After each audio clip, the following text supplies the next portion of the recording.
I'll make it right again, but it's no use, you said.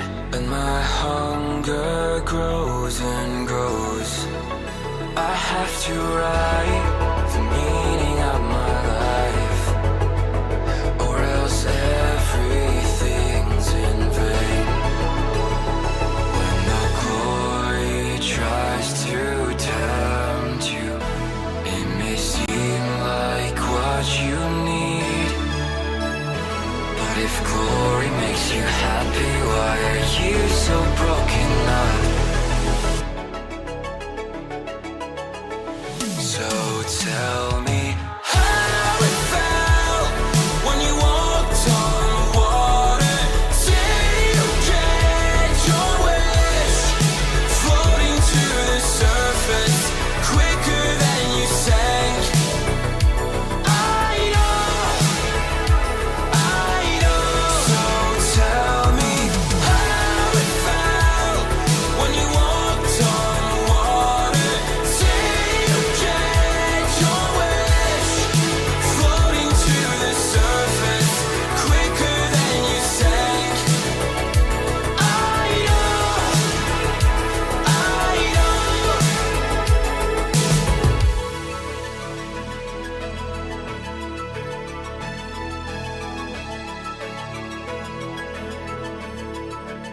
Don't say you lose just yet, get up and move ahead, and not only for yourself, 'cause that's your role, the work that stirred your soul.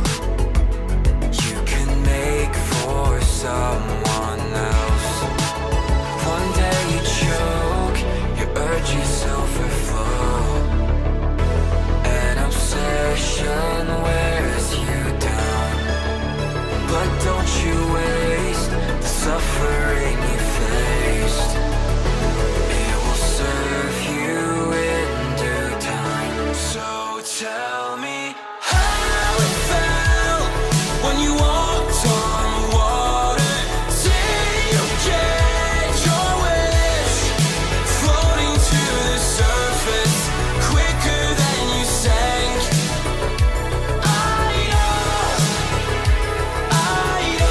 So tell me how it felt when you walked on water. Did you get your wish?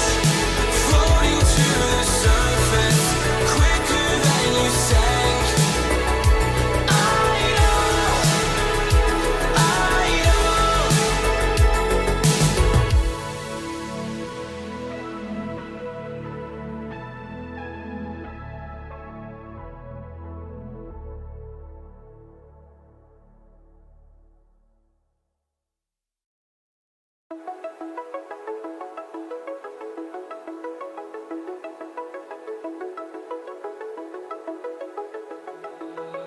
I'll make it right again, but it's no use, you said.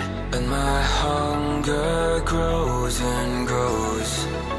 I have to write the meaning of my life, or else everything's in vain. When the glory tries to Well, happy tempt Wednesday to you guys. in How are you mad lads doing? Welcome to Midnight Hatter Live, the weekly variety show where we talk Gundam, gaming, and getting here just in time. I am Steven, aka Midnight Hatter, your host, and joining me, as always, fashionably, on time, is Adam Blue. How are you doing, sir? Extremely fashionably. Yeah, just winging it, if you know what I mean. No, there was a delivery. It was He's supposed been to be planning later. that since like last week. He was like, I'm Oh gonna- yeah, no, he had that lined up for sure. And joining us today is a special guest. You guys know him, you love him. NewtypeSeiji. How are you doing, my friend? I'm doing pretty good. Good day so far. Thanks for having me. Hey, thank you for coming on. Today I thought we would have a fun little conversation because I think it was probably 2-3 weeks ago, we had a conversation on Twitter almost exclusively, that was kind of spurred on by, just Gundam gaming and, the things that we're all interested in, right? And so I kind of I've been longing to kind of expand on that and have like an in-person chat and bring you on to talk to Adam and I and hopefully educate the two of us, because for me, as an outsider looking in, like I have certain opinions that probably are incorrect or at least ill-informed, and so I appreciate insider perspective in this case. But because I only just learned, like, for instance, on the topic of esports, our mutual friend Ultronimus was telling me about these like League of Legends residencies programs, and I'm like, what? I do not want to live in a house with a bunch of league players. Like, that sounds like terrible. a nightmare, right? Yeah, no, that's but before we get into it, obviously there was an awesome video that Adam dropped this morning on UC Lore, and we might touch on some Requiem for Vengeance stuff, which Adam also did a reaction to the new trailer on Monday. So if you guys haven't checked those out, links down in the description to go check those out after this. We'll focus on this conversation first, and then we can go check out Adam's videos afterwards. And then if you guys don't know, Seiji is a extremely popular Twitch streamer, probably one of the only English-speaking streamers of like MBON, right? Am I incorrect in saying that? One of the few that's left. MBON is not exactly super active anymore, and I haven't been playing consistently for a while, but I try to hop on whenever I can. Yeah. Try to keep the dream alive. Yeah, it's hard when it's not being pushed as much over here, Yeah, and people have found, let's say, alternatives. Yeah. I won't get too much into that, but yeah. Yeah. Well, and so hopefully that's something that we're going to touch on, today, and maybe kind of address some of those issues and those problems. But before we start, I guess we should establish some credentials, right? Because we could just be three random guys on the internet talking about these things, but I'd like to at least draw some attention to the fact that at least two of us know what we're talking about. So maybe somewhat. Somewhat. So Adam has actually been following the gaming industry for what, like over 10-20 years, because when did you start your Blue Gamer channel? Oh, that's right. Well, I started blogging like in the late 90s, actually, about gaming stuff. And so if you can imagine like those GeoCities sites with like the animated backgrounds. Late 90s is when I was born. It was like the Tripod, it was that was like the name of one of those services, and then eventually once I was an adult and could buy my own domain, it was bluegamer.net. And so that's always what I've been following, and it's I don't know if I told Seiji this, but it was mainly like Gundam allowed me to find a niche that I could still explore all that stuff in, but draw more attention to. So nice. Yeah, I didn't know that. I myself have been working in marketing for like 7-8 years, and I know a little bit of gaming on the development side because I'm an amateur Unity developer. So technical stuff I'm pretty familiar with, but not necessarily industry stuff. But then we actually have someone who does know what they're talking about in Seiji, because you actually went to school for this and like marketing in gaming, right? What was the actual title of your degree program? So it wasn't a degree. It's something called, like, I didn't even know this existed. It's called like an Ontario Graduates Certificate. Ontario is the province that I'm in Canada. So it's just like a 1-year program at a college where you just get some practical knowledge. And like the program is so new. It was esports marketing management, and we were literally only like the third cohort of students. So like there was only 2 previous cohorts before us. So very new program.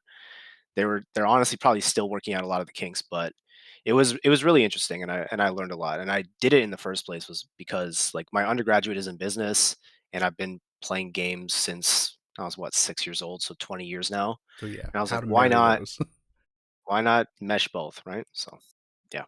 It's crazy to think about, like, there probably will be, like a Twitch degree program in colleges within the next 5-10 years, which is a scary thought. Yeah. Like, I really hope that my daughter doesn't want to go to school for that. It's like when you hear those stats where people ask like elementary school kids, like, what do they want to be when they grow up? And everyone says YouTuber. Yeah, that's like, funny. Can't blame them. And I'm like, it's a lot of work. Yeah. People think it's like easy. It's not easy. Yeah, I would. I'm still learning the ropes on that, and Yeah. we've been at it yeah. for going on 6 years now. So yeah, I guess like I said, there's probably a lot of different topics and conversations kind of wrapped up in what we're going to discuss today. But I think what really spurred on the conversation was the untimely sunsetting of Gundam Evolution. Would you say that that's probably accurate?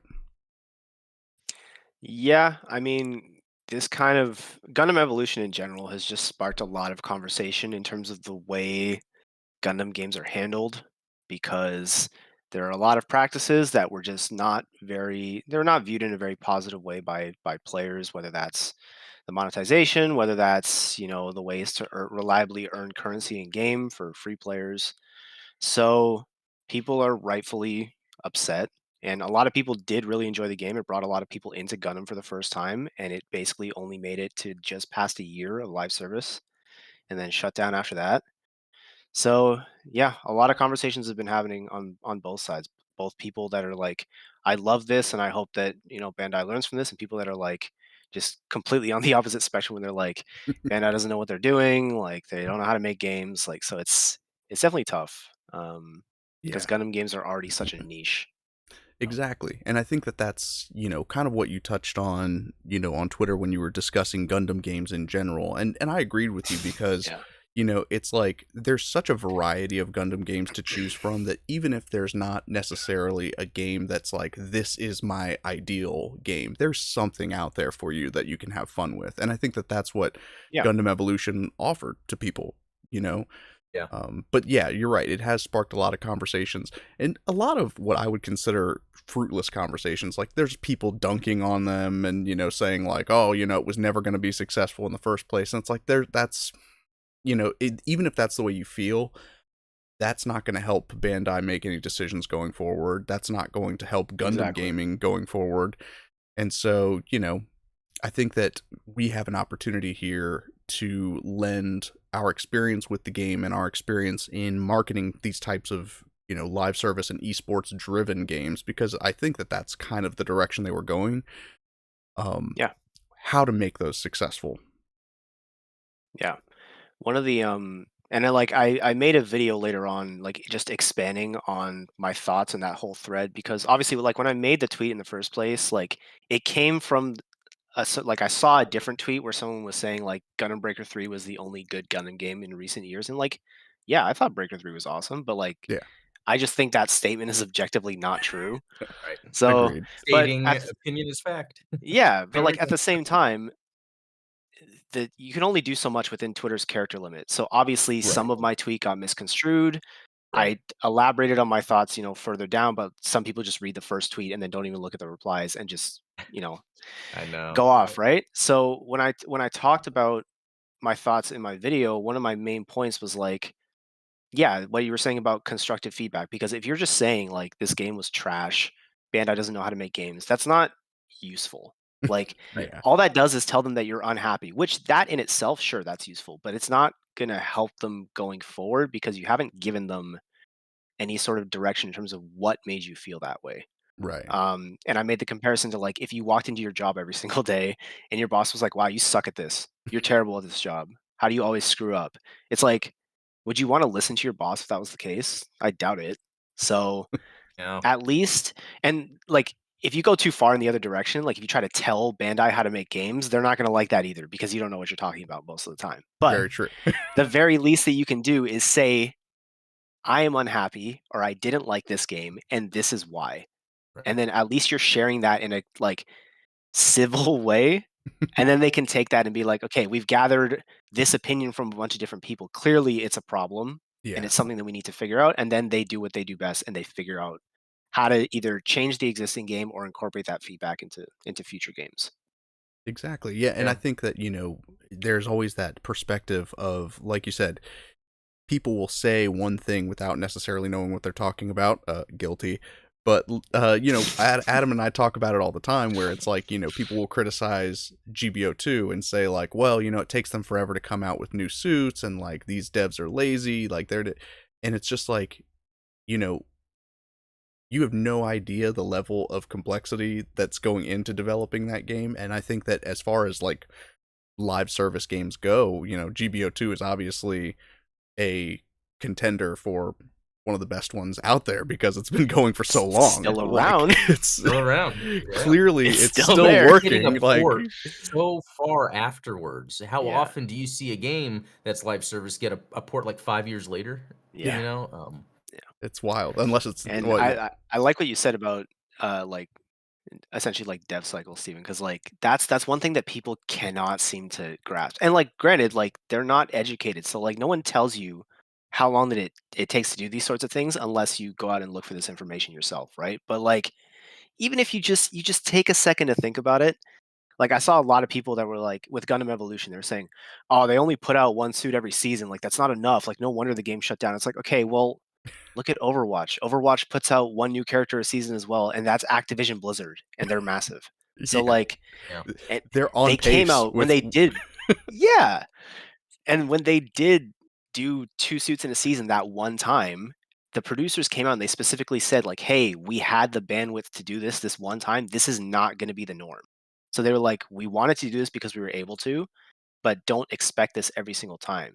So I imagine when people think like they should have put out two suits a season, or like I saw a lot of people saying like I can't believe they didn't put Ariel in the game when Witch from Mercury was so popular. It's like, or even the people that were saying when it got the sunsetting got announced, they were like, why are they still putting out for the game just for it to get sunset? Why are they giving me Zeta and Camp for now when the game is going away? It's like, well, they were already working on it. right. Yeah. Obviously, if And you they're just just think about it, like, communicating. yeah, it was Yeah. already planned. If Exactly. anything, having them continue to put out content for the last few months is better than them just saying, They "Yeah, could- we're shutting down," and then just not doing anything. Right? Yeah. Right.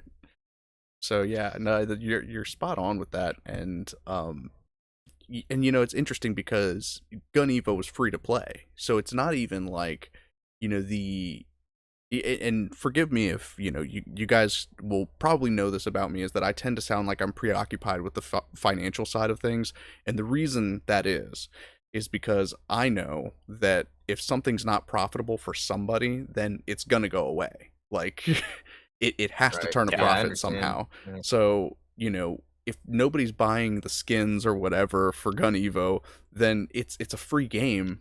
You can't expect them to keep churning out content for it. Yeah, So, exactly.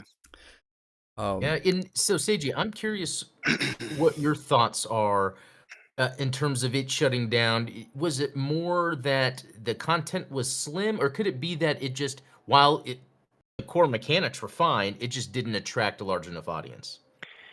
I think it's a bit of both. The issue with GunEvo is that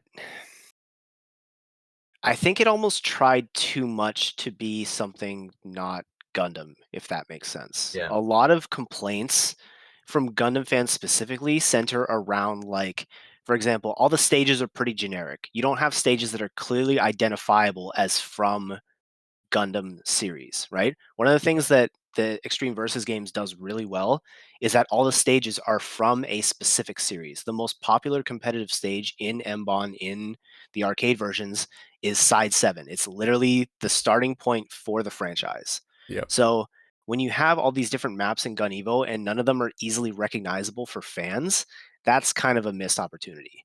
When you have things like, and again, I get where they were going with this. When you have generic pilot voices instead of having the actual pilots of the suits, you know, that might be great for newer players, but for Gundam fans, they're like, what are we doing here? This is like another missed opportunity, right? Yeah. So in that sense, and another thing I noticed too is like people are like, oh, the maps are just like it's not to scale. Like the buildings are as tall as the mobile suits. It's clearly just like a map that humans would go through, but they put a mobile suit skin on top of it. So like I get it, yeah, but at the same time, like they kind of have to appeal to new players as well to bring them in. It's just that promoting Gundam games to new players is hard enough already. At the end of the day, you have to do something for the existing fan base. And Yeah. one of the points that I touch on a lot is the roster selection. Like I'm personally a fan of when they add less known suits like, you know, the Marasai from Unicorn, the sleeves version, or the Mahiru. Like I was like, that's funny. Like that's cool. But for most people, they're like, okay, where's my Wing Zero? Where's my Right. Freedom Gundam? Yeah. Where's my G Gundam? Like all these suits that I grew up with, right? So you have to kind of balance bringing in new players while also not alienating your existing fan base, which is I think they missed the mark there a little bit. Yeah, because you bring up a good point. Because even for me, like I said, the core gameplay's fine. Yeah. Nothing Gundam about it was like pulling me in to be like, Mhm. oh wow, I'm experiencing Gundam like this. Yeah. It was for me as a Gundam fan. I was like, oh, this is just a hero shooter, a competent one, but that's not what I'm looking for. Yeah, and like a lot of people that played, for example, like in Craze's esports series, the Yeah. people that were esports players who were not necessarily Gundam fans, like I follow a few of them on Twitter now, I'm mutuals with them, and all of them say they're like, yeah, this is like the best FPS game I've ever played. But they're not Gundam fans, right? So clearly they Yeah. hit the gameplay mechanics really well because esports players who did play it liked it. And even in Japan, like when it first came out, there were a lot of I don't know if you guys noticed, but there was a lot of professional JP Valorant players streaming GunEvo at launch. It Oh. it waned off after that, but professional players were streaming this game. So clearly they hit something right with the gameplay aspect, like Adam was saying. It's just that it's a combination of, not appealing to the fan base. It didn't help that there was not any sort of official scene here in outside of Japan until Craze started doing his thing. I make the comparison all the time where, so for anyone who's watching or listening and you're not aware, in Japan they have a tournament every single year called the Gundam Game Grand Prix, GGGP. It's usually just for Extreme Versus because the arcade series is huge there. It's a massive tournament. The streams on YouTube hit like 300,000 views every year. But they did something for GunEvo this time because it was a new competitive game, and they had a pool that was the equivalent of like $60,000 US, which is huge. And you look over to North America or Europe, there's nothing, right? Bandai started to support Craze's official scene afterwards, but it started with him making his own community-led project. There was no official competitive scene from the get-go, and I think that also really hurt because you're clearly gearing it towards a certain audience, but you're not really giving that audience what they want. Yeah, and I think that you've touched on this before, the idea of communities keeping games alive and keeping the interest up, right? And so that's what Craze brought to the table, and it's just, I guess it's unfortunate that that type of support wasn't there from launch, right? Yeah. The other thing too is like I see the point that I don't get with GunEvo is a lot of people say that like the game wasn't marketed enough or the marketing wasn't very good, and I don't get that point at all, really, because if you look at the marketing that it got compared to other Gundam games, it's far and away like the most marketed Gundam game in recent years, just Oh by yeah. like volume of marketing, right? Yeah, especially Um, mainstream outlets talking about it. yeah, mainstream outlets, you had a bunch of popular creators that were streaming it on day one. Like the point I always bring up is on day one, it was the number one game on Twitch. Like think about that for a second. It was higher than League Yeah. of Legends. It was higher than just chatting. Like Wow. it, and That's granted, that's amazing. because XQC and Moist Critical were both streaming it, and they brought like Right. 60K of that 130K. But like the point is, people were watching, and obviously those streamers didn't stick around because they were clearly just paid to play it on the first day. But at the end of the day, that's still more eyes on the game. Yeah. But it's just like the selection of creators in that case is sometimes kind of weird. Like you have Maximilian dude streaming GunEvo when he's a fighting game content creator. Like those types of things are kind of But yeah, I mean, I think I think the amount of marketing was good. I just don't think it reached the right audience necessarily. Yeah, I mean, every season had like fantastic visuals associated with it. Yeah, the They were trailers going were all great. yeah. Yeah. They went pretty hard on it. And I think at the expense of a lot of games that I think would probably still be popular now in spite of that. So like for instance, SD Gundam Battle Alliance, I think suffered from the focus on GunEvo. Would you agree with that? Or would you say that Battle Alliance kind of had its own issues and was going to be kind of by the wayside anyway? I think that Battle Alliance was actually fairly successful, if you ask me. I think, Hmm. and again, I touched on this in some of those conversations that sparked on Twitter, is that people have this misconception, and I think it has to do with the gaming industry as a whole right now, because live service has become the standard, which is so Yeah. unhealthy. I hate Um, it. yeah, like at least now you have some games like Elden Ring, like Armored Core 6 that have proved that, a classic like standalone story game can be a hit. Like it Yeah. can be really popular and it can be great. But unfortunately, live service is the norm because companies just want to squeeze every penny they can out of their titles. So I think a lot of people had this misconception that SD Gundam Battle Alliance was going to be a live service game. And because of that, there was the 3 DLCs, and now they're like, "What the hell? There's no more content. Why'd you guys abandon this game?" But I just don't think that was ever the intention. I think it No. was just meant to be like, this is its own experience. You play the story, you play the DLCs, and then that's it. I think they set out or I think they accomplished what they set out to do, and it's people's perceptions that make them think that the game didn't perform well. Because when it was first out, a lot of people were talking about it. It had some decent viewership on Twitch. I saw a lot Yeah. of people talking about it on Twitter. The only thing that I think they maybe could have done better is split up the DLCs more, because I don't know if you remember, but they came out like 1 month apart from each other. Yeah. So Yeah, when they everything first released came really out. quickly. I did not have I time to remember Until like like, the finish last one. anything. yeah, yeah. So like no, that's exactly my point, right? Like there was, and because like the way the DLCs worked is after you beat the missions, you spent all your time farming materials to get your suits up to the new cap.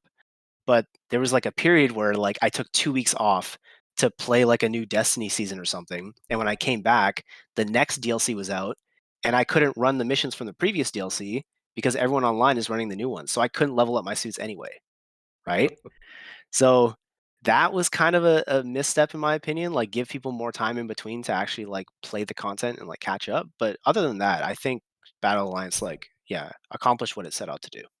And my main thing with that game, and I always bring this up, is that I had just got done playing Marvel Ultimate Alliance 3, and it is literally the same game. And I almost wish they kind of marketed it like that, Mhm. in a way to push like this is a Marvel Ultimate Alliance game in the Gundam universe. Because Yeah. I think that would have solved those things you were bringing up, how people were thinking it's live service, didn't realize it's like a standalone well, not single, but standalone campaign that you can do with others.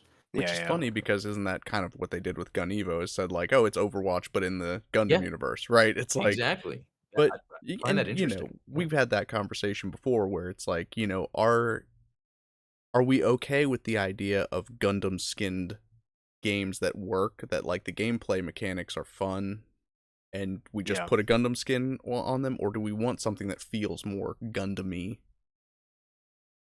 Yeah, I think like one of recently I was having a conversation with one of my friends who she didn't play GunEvo, but she was talking about the marketing and she was saying, because I was like, "Oh yeah, I made the same points." I was like, "Yeah, they made all these trailers. The trailers looked really cool." And she was like, "Yeah, but if you think about it," she was like, "I don't know, something about the trailers didn't really speak to me. Like it didn't give me that Gundam feeling. Like it felt kind of detached." And I thought about it and I was like, "Okay, yeah, like I see why you could kind of see it like that." So I think that the answer to that question is going to differ depending on who you ask, and that's just going to have to be something that Bandai figures out. Honestly, like that's going to be their job is to learn from what happened with Gun Evo, learn from what's happened with other games like GBM earlier this year, and like hopefully use that to make more successful titles in the future.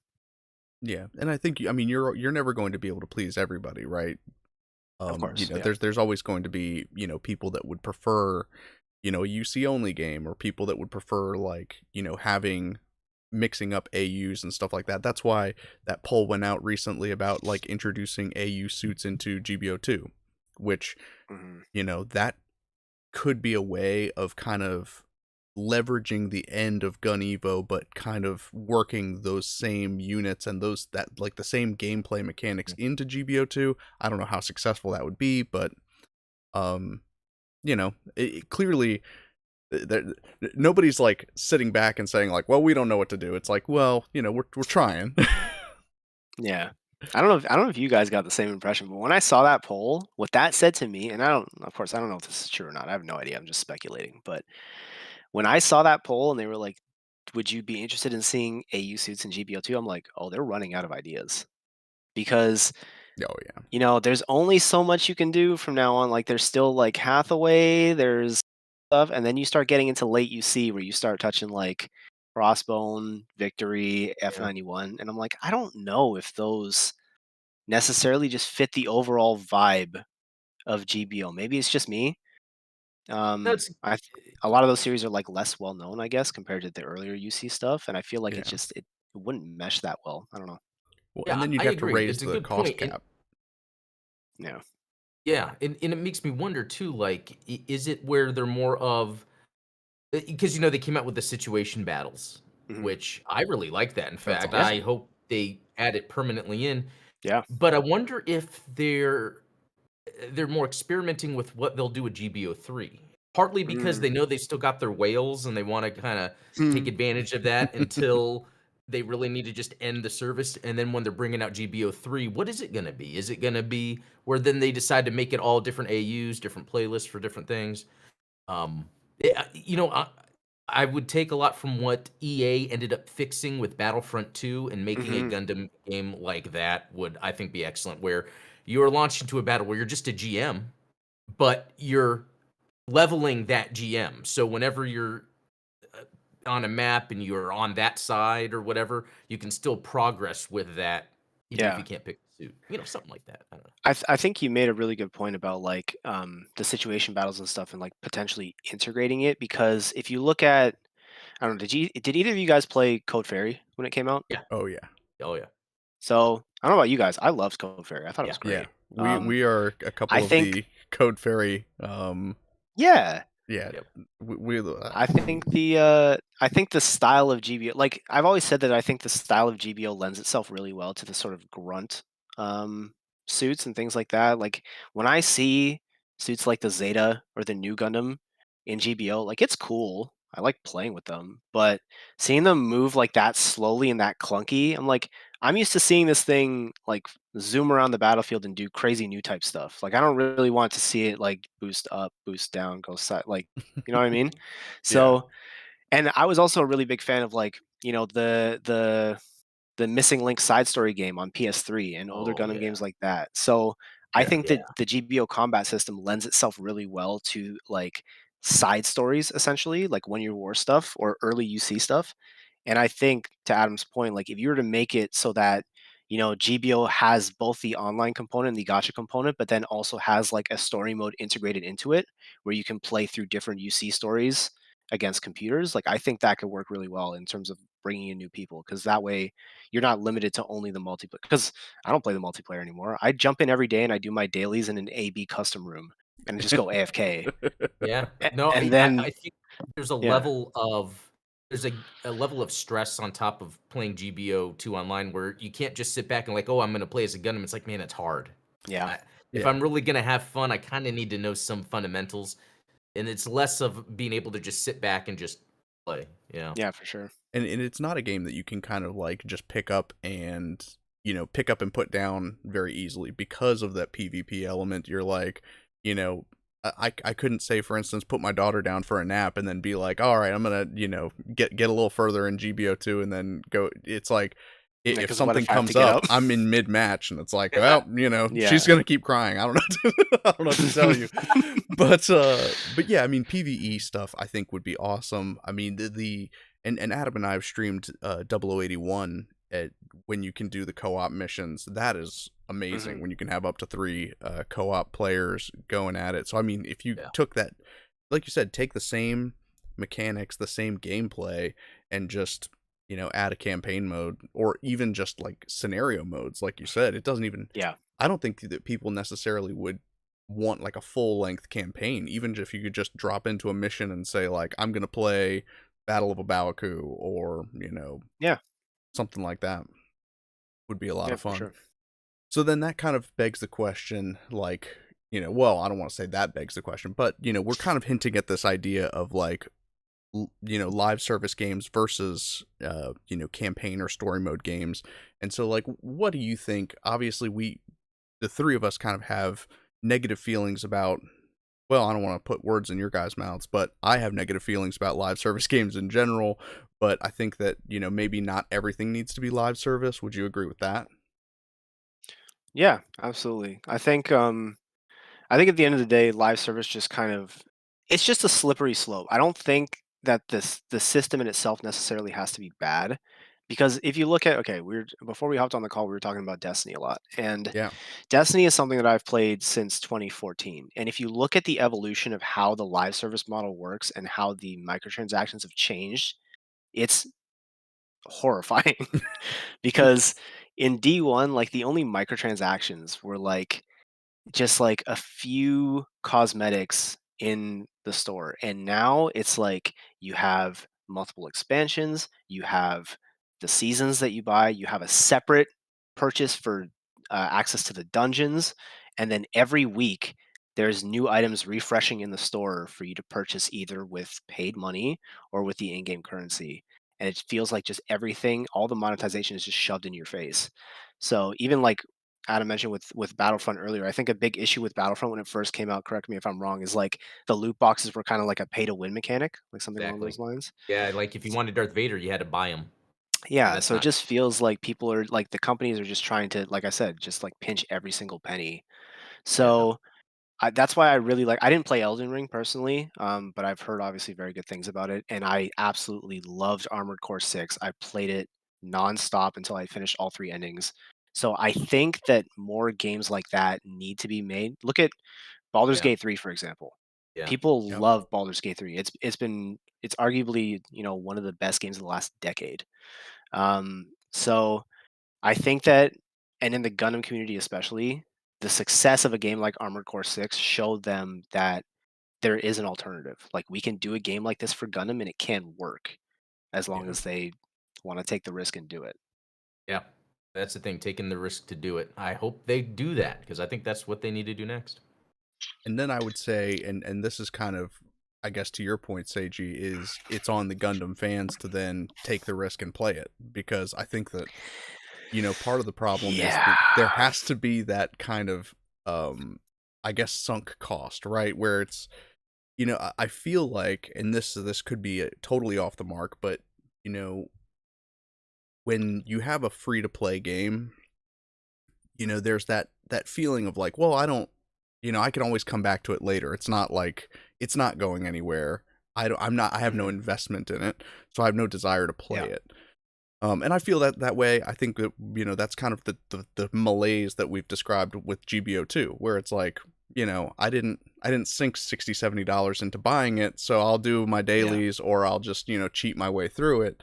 Whereas Yeah. a game like Elden Ring, a game like Armored Core 6, and Adam and I will tell you, a game like Tears of the Kingdom, which I didn't enjoy most of playing it, but because I paid for it, I was like, well, I'm gonna finish it. Like I'm gonna play it the whole way I'm through. gonna Yeah, for play it. sure. There Yeah. has to be that upfront investment in saying like, okay, I'm gonna give this Gundam game a chance. It may not be my thing, but there has to be a message sent from the fans that this is what we want, is a game that's not a penny pinching live service attempt. Yeah. I think and of course like that I talked about that in the Twitter thread as well and in my video. And I think a lot of people misconstrued what I was trying to say because a lot of people are like, "Oh, you're just telling us to shill for Bandai and put out whatever they buy, regardless of quality, just because it has the Gundam name in it." And I'm like, "No, I would never think a rational person would do that." But what I mean by when I say being open to trying new games is just that, like being open to consider it, not necessarily even buy it, like you're saying, because I understand that not everybody can afford to just take the chance on a game that they're not going to like, right? If it's free to Right. play, you don't really have an excuse. Like you can just download it and try it out. Which I think that But was one of I my favorite understand. responses to you, was like, somebody said, well, you didn't Yeah. pay for GunEvo, and it's like, well, neither did you don't have to. It's free. You're Yeah, just so a like Bandai shill. You didn't pay to play yeah, GunEvo. exactly. So yeah, like a lot of it comes down to, and it could be in other fandoms too. I just find that it's really common in the Gundam fandom. Is just like that prejudice that comes with certain genres or certain styles. Like, I bring up the SD one all the time. People don't try the SD Gundam games no matter what format it's in because they don't like the style. And that's fine. Like you can have a bias against SD art style and not like it, but at least be like, okay, something like Battle Alliance, and this is the example I gave in my video, something like Battle Alliance is very similar to Dynasty Warriors Gundam in terms of the combat. And people loved the Dynasty Warriors Gundam games. But if they see SD in the name and they immediately write it off and they say, I'm not even going to look at it, you're Yeah. potentially robbing yourself of an experience that you would enjoy otherwise because it reminds you of games that you liked in your childhood. Yeah. So you need to at least be willing to be like, okay, let me look up a streamer that's streaming this game, or let me look up a YouTube video or look at the trailer just to see what the gameplay looks like to see if I might be interested in it. That's all that you need to do. Yeah. And then if after that, then you don't want to like try it out, then that's fine. But at least be willing to do some research and like give it a chance, essentially. And I'm fairly certain that Battle Alliance had a free demo. Pretty sure. Yeah. Yeah, Because yeah, I I think remember so. playing that on and Switch. it's on Mm. PlayStation Plus and Game Pass as well, even Yeah, there you PC go. Game Pass. So So pretty yeah. much every platform except for Nintendo has a service that allows you to play it. Yeah. Yeah. So at that point, there's really no excuse, right? You can at least try it. Exactly. Yeah. Interesting. Yeah, so I mean that's about all I think I had was kind of touching on those things, and of course, you know, the idea of esports and live service being tied into one another as you know, as like you said, these are not things that necessarily define gameplay. They're not even things that necessarily define Gundam or Bandai. These are just monetization models that, you know, for better or worse, we're kind of stuck with. Yeah. But I guess my question as far as the esports angle is like, is anybody making any money? Mm. The short answer is no. Yeah, no. So I know like I replied to one of your tweets, I think, where you're asking like, does esports make money? Would people actually buy, jerseys of their favorite esports player? And it's interesting because like again, I didn't know about those things until I went to this program and I had the education and Yeah. a lot of my profs like worked in the industry. So what I found out, what I learned is that at least at the time that I was enrolled, which would have been not that long ago, fall of 2022 to spring of 2023, I found out that for most esports orgs, about 60 to 70% of their funding comes from sponsorships. Most, if not all, esports orgs are not profitable. They do not make money. Mm. And that's just because the industry is still so new. It's not very well established. You don't have things like media broadcasting rights like you do with traditional sports because it's not broadcasted on TV. It's all live on Twitch or on YouTube, whatever. Mm-hmm. So people do like orgs do have merch and things like that, but it's also like yes, some people do buy jerseys of their favorite players, but at the same time, when it's a sports jersey, it's very easily recognizable. It's also often tied to like your city, obviously. So like I'm near Toronto, and even though I don't live in Toronto, I live in a city outside of Toronto. That's what everyone wears around here because you're tied to that kind of geographical area. Whereas in esports, the only time you see any sort of ties to a specific city is in the franchise leagues. Whereas like other titles that aren't franchised, it's just the org's name. So people don't have that kind of connection to it. That kind of ties them to that. Um, so yeah, and the big issue with esports is essentially like a lot of tech companies in COVID, because they were one of the only forms of live entertainment left during lockdown, the scene kind of exploded exponentially. And we saw a bunch of like data about this, and it really is crazy how much it grew. But now again, like tech companies, that's starting to fall off. Right. Live sports are back. Kind of They're bubble always going to be burst. more popular. Exactly. Some sponsors are pulling out. Like, there was a lot of big non-endemic sponsors that got into esports, like BMW and stuff like that. But then they're like, "Ooh, there's not a lot of money here." Right. So yeah, that in combination with just like player salaries, things like that. Like I think one big org, I think it was Sentinels earlier this year, they put out a statement that said like, "Hey, if we don't get more funding, we're going under in like 3 months because we're paying Wow. 300K in player salaries per month, which is insane." Yeah, that's wild. So it's a combination of a bunch of different factors. It's just like they're not making enough money, and interest in esports is like you said, the bubble's kind of bursting. So it's not that esports interest is going down necessarily. It's just that they kind of got too far ahead of themselves during the growth of the pandemic, I think.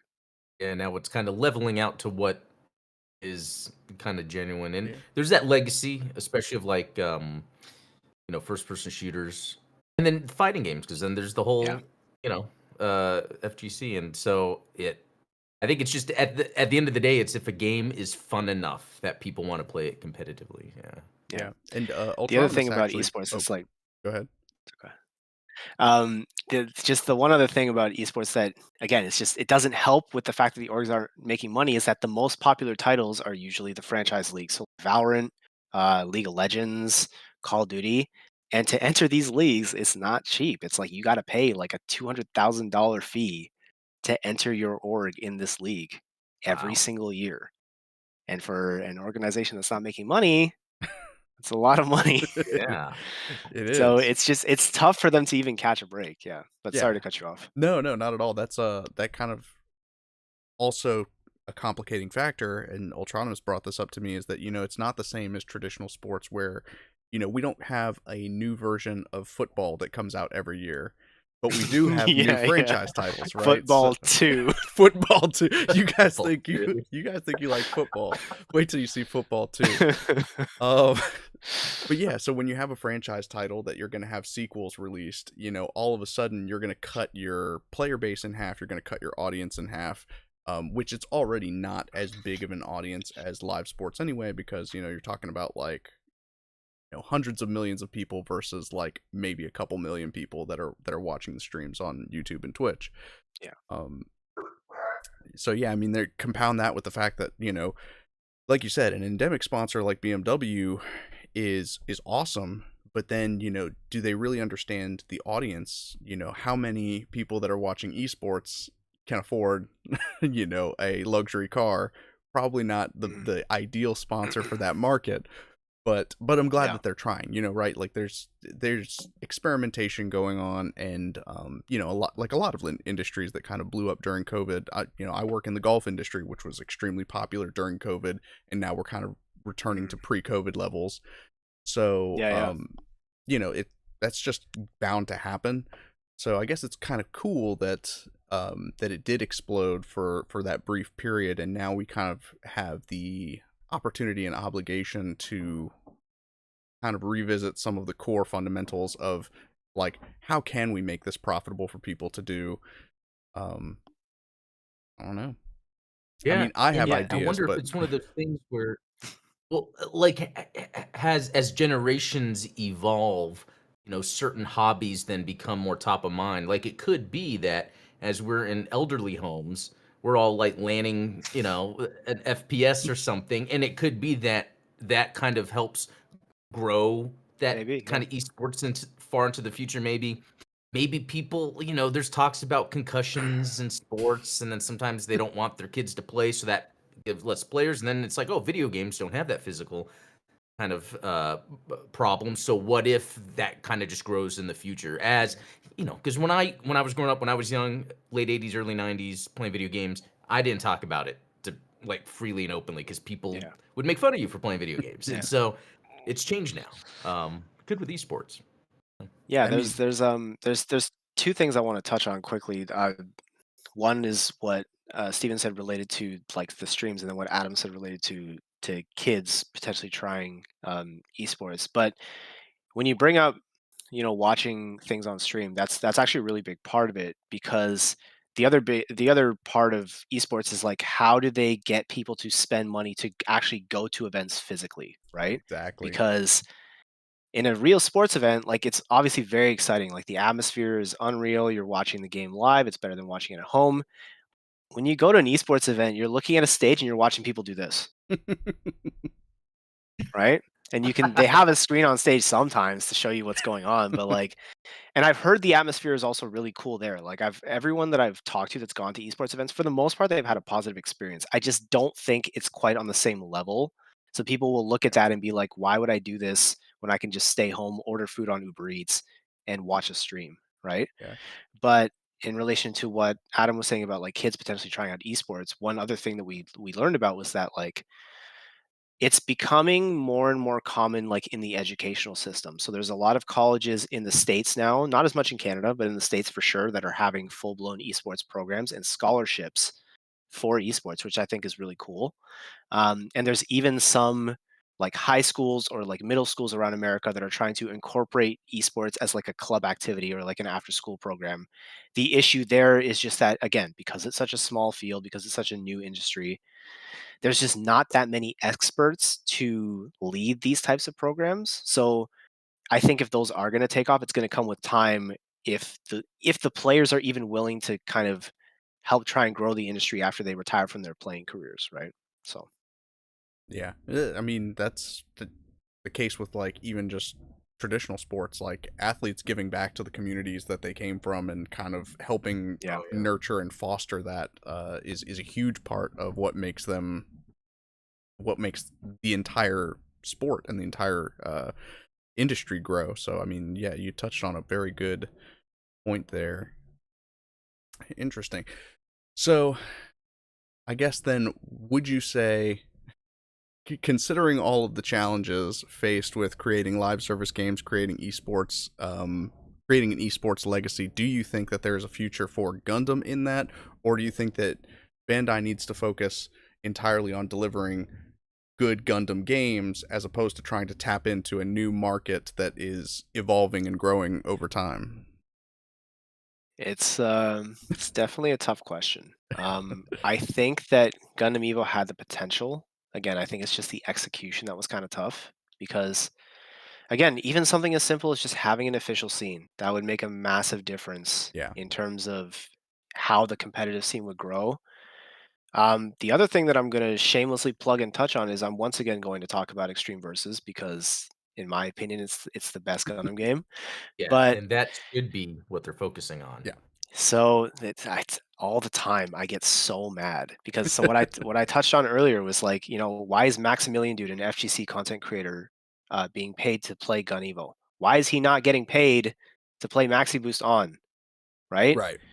You have this intricate 2v2 fighting game has so much depth to it and it's unique, right? It's It's the only different one from of its 2D kind. fighters. It's Like the only one. the only game that If I you can think put of the that I've proper played support. similar is like Marvel Nemesis. Yeah, and I think some people brought up, like, Zone of the Enders or something like that from a while back, but, Virtual like, on. yeah, Yeah. Virtual On, like, if you put the proper support behind this title, if you give it what it needs, I fully believe that it has what it takes to be a staple in the FGC community. It's just that Yeah. outside of Japan, the support's not there. I've talked about it multiple times. The events, the GGGP in Japan, again, 200,000, 300,000 views per stream. That's multiple streams, not just like for the finals. So it's so massive there, and they just, because it's so isolated in the arcades there, it just hasn't really made that push worldwide. I think if there's ever a situation where um, they do have to like end arcade service or switch their focus to primarily console and PC, then there's a chance that we might see them push for that competitive scene here. But it's very frustrating as a player because everyone in the community knows that it has the potential and it's just not getting the respect that it deserves. And I mean, even as someone who doesn't enjoy the new Versus series as much as you do, as much as the community does, one thing that I will say is addressing one of the complications that you mentioned earlier. It's really hard to get Gundam fans on board with a new Gundam game, a new Gundam format. Yeah. Gundam fans are already on with Versus. Like, you don't have that added complicating factor of like, oh well, we need something that's going to appeal to a new market and also please Gundam fans. It's like the Gundam fans are Yeah. already on board. So just You have it somewhat. The issue that I find with Extreme Versus is that we already know, obviously Gundam's already a niche here compared to Japan. Extreme Versus is a niche within a niche, right? You've got Gundam fans, and you've got Gundam fans who want to play this very specific 2v2 fighting game that is unlike any other fighting game in the market. So the hard part is getting people to try it. Again, it's the same thing that I brought up before, but like specifically with this game, The other issue is that there's not a lot of resources. The community itself is pretty good at passing around community resources that have been created. There's a bunch of different guides. Another content creator that I'm friends with from Thailand, Skyslam, he's been working on a new guide that's a little bit more updated for the current state of the game that's reflective in how it's played in Japan.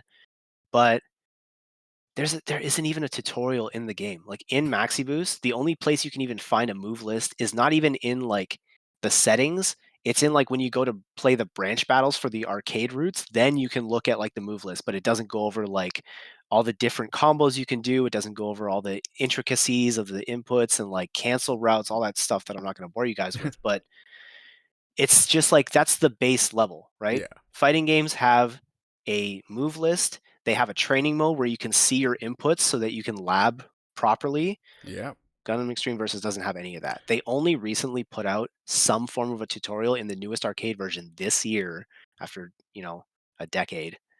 And apparently it's not even that good. So the hard part is just getting people to get over that intimidation of trying the game in the first place because it's so different. Yeah. And I mean, I would say that has been a legacy problem when it comes to Gundam titles, is the lack of, kind of tutorial and support. GBO2 Yeah. has its little like 5-mission tutorial, but it doesn't go over nearly all of the different like intricacies of like skills and upgrades and things like that. Yeah. And so you don't understand, how even minute changes to the way you're playing, or the minute changes between the different upgrades that you can equip, those things have a huge impact in game that you would never know about if you didn't have somebody that was there to tell you about it. And I mean, Yeah, even you gotta as, go look up a YouTube video or something. yeah, I mean, as Yeah. as early as my favorite versus title, Gundam versus Zeta Gundam, it's like the only tutorial you get is the loading classic. screen at the beginning, and it's like, oh, X Yeah. is to boost. Okay, I know that. And then like square to It's the classic like PS2 style where they're like, helpful tip, this one button does this. right, but it doesn't tell you about like move canceling or, some of the Yeah. special moves that you can execute and things like that. So that's just Yeah. like I said, that's a legacy problem for Gundam and Bandai. Yeah. Very tough situation we find ourselves in, Yeah. unfortunately. Yeah. So now we're coming to the top of the hour, but yeah, so is there anything else that you wanted to touch on? Or I think, Adam, you had a topic you wanted to discuss, didn't you? Yeah, so UC Engage, right. so people should be following your channel for that. I mean, there are Thanks. videos that, I mean, sometimes when you're first playing these games on mobile, there's all these currencies, and it's like, well, what do I do? Follow it, check out his videos, because it kind of helps. It's helped me quickly be able to get in, do what I want, and get out, because it's not a video game per se. It's just a Gundam experience, and More so like a I like your simulator, yeah. yeah, and I like how your videos have kind of helped me just get to what I need to, so I'm not spending my time like, well, what should I do? There's all these things, so I Right. appreciate that. So Thank you. yeah, people should check out your stuff. Yeah, the thing with UC Engage is that once you establish a routine for yourself in terms of what you're going to do every day when you log in, the experience becomes much more streamlined. But when you're first figuring it out, it can be a lot. I will give credit though. I think UC Engage does a really like it's handy that we were just talking about like tutorials and stuff.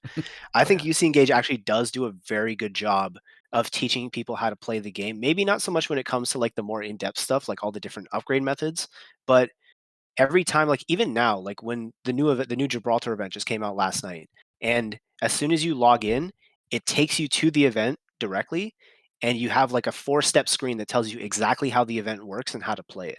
So UC Engage does a really good job of like kind of walking players through their kind of, I hate to use like a corny term, but their player journey essentially, and teach them the ropes so that they at least have a handle on the basics. And then, if they want to get more in depth, they can go look for other sources, because the game does have a lot more depth than I previously gave it credit for. I only started realizing how much you can do with it when I started to actually try and make content, and I started like doing like a deep dive on the features. So highly Are you recommend it. getting I'm pretty addicted. are you getting to a point where you're not autoing? Because so far right now, I just turn auto on everything. Yeah, I'm Like autoing I everything. am. Oh, okay. I'm Is it using I'm okay? using skip tickets for everything Okay, I didn't because know if it's Yeah. all like about further efficiency. on you need to like manage things a little more, but it doesn't seem to be like in No, game. Oh yeah, Yeah. yeah. No, like I just have it set up to Okay. auto. There's some fringe cases where when you start getting into like if you really care about like JP tier lists and like how things are going to go in the arena, like there's specific combos you can do. Like for example, Oh. I think one of the suits that's coming, or let's use a suit that has that's currently in the game already, like Hyakushiki. So his EX skill hits every enemy on the field, but also makes it so that they can't avoid enemies for like 6 seconds or something like that, or they can't avoid attacks for 6 seconds. The new Zeta that came out last week, its EX skill does additional damage when enemies are in that unevasive state. So if you have it set to auto, your Zeta builds EX skill really fast, so he might just spam it before the Hyakushiki Oh, inflicts yeah. that state. So if you have like those really like kind of meta team comps that you have really meticulously built, then you might want to like manually be using your EX skills so that you can combo effectively. But for the Oh. most part, in everyday gameplay, you don't really Yeah. need to do that. The only place it matters is the arena. That's cool, There though. you go. I didn't know that. Yeah, a lot of depth to it that people don't realize. Yeah, no, Yeah. everyone just says it's a cinematic machine. Yeah, when I first installed it, I was like, okay, this is an auto battler. Yeah. I don't know how much I'm going to play this. And then now, like a month later, I'm logging in every single day. Yeah. So, Yeah, it's Yeah. I mean, it's just a fun way to pass the time, I think. yeah. Yeah, and I will say your videos got me to play it daily because I wasn't at first Thank you. Same. until I was watching your videos and I was like, okay, I think I can get into this pretty Now quick. I've got the hang of it. Yeah. Yeah. I can I'm glad that it appreciate was useful. the That's the intricacies. goal. Yeah, that beginner guide took me a while. That I was bet. It's good that was- stuff. It was a lot of work, but I'm glad that it worked out. Yeah. Heck yeah. Yeah. Well, hey, I appreciate Cool. you coming on and sharing your knowledge here because this has been like a pretty sweet conversation. You know, not just Yeah, man. not just about Gundam, but like I said, you know, gaming industry kind of practices, and you know, hopefully people watching have kind of gotten some good takeaways from what we've shared here. That you know, maybe it's not all terrible. Maybe there's hope for Hopefully gaming not. yet. Yeah, for sure. No, I think that we have a lot to look forward to, and R.I.P. GunEvo. Yeah, Yeah. feels bad, but Yeah. hopefully there will be a new exciting project to talk about soon. Fingers Yeah. crossed. Yeah, exactly. So- Hopefully, Requiem for Vengeance will solidify more Gundam stuff coming out of Unreal Engine 5 because that would be Yeah, pretty sweet. for Well, sure. good deal. Lays Anything a that- lot of the groundwork. Yeah, exactly. Yeah, and that's the way I felt about Gundam Battle Alliance and GunEvo as well. You know, it's like, Yeah. migrate to a platform that people can use, and you know, makes it easier to port to other systems and stuff. You know, a lot of people complained about GBO2 taking so long to launch on PC, and it's like, yeah, but if it were made in Unreal Engine 5, it'd be like flicking a switch. It was easier. Yeah. Yeah. It was almost a miracle on its own. Exactly. But yeah, am I forgetting anything? No. No? I think that's it. This was a good one. I love talking games, especially with someone that knows their Gundam gaming. This was Exactly. super fun, man. Had a Yeah, great this time. has been an awesome learning experience for me. I appreciate you sharing your knowledge with us, and yeah, just coming on and having fun. If you haven't, like I said, links down in the description below to Adam's channel, so you can check out the UC lore video that dropped this morning, and links below to all of Seiji's socials and YouTube channel, Twitch channel. Go subscribe, follow, whatever the terminology is on that given platform, because you're going to want to keep up with these gaming guides and, you know, see what the future of Extreme Versus has for us. Hope you guys enjoy the rest of your day. Thank you guys so much for joining me. We will catch you later. Thanks, guys.